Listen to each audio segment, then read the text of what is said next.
Hi everybody, Brad Novak here, and this is how I fish a jig. So today we're fishing for crappie and bluegill, but the same applies for when you're fishing for walleye. So basically what I do is once I've gotten to a spot and I've kind of figured out the depth, I'll drop it down all the way to the bottom.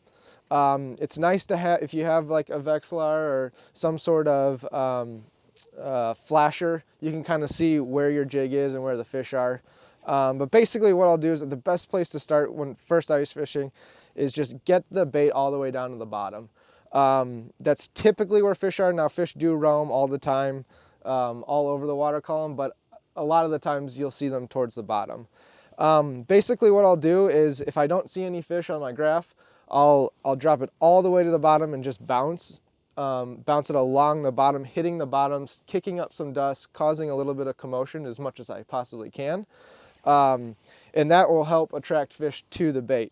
So once I hit the bottom a couple of times, what I'll do is I'll bring it up maybe, I don't know, anywhere from like 8 to 10 inches above the bottom. So as fish are being brought into that dust cloud, then they can see my bait up above it. And I'll basically just work it very, very subtly.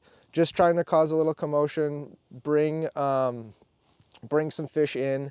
And from there, I'll just basically see, we can see it right there, just not even jigging it up and down. They just kind of liked a flat, kind of a dead sticking approach. So depending on what the fish want for that particular day, that's a nice little bluegill there.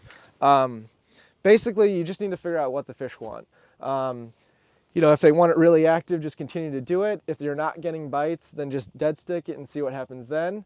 Another key when using a jig for ice fishing is fish tend to feed up.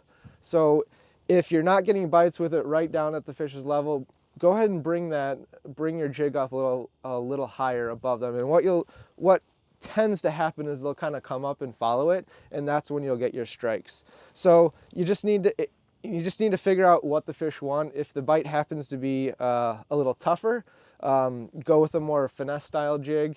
Right here I've got a 5mm pretty big jig on for these panfish, but I'm fishing pretty deep, so I want to get it down pretty quick. But if the bite's tough, finesse it up. Change the live bait that you're using. Right now we're using waxies. It could be mealworms. It could even be a soft plastic. So just the key is when you're jigging, just change it up, change your action, figure out what the fish want, and go fishing.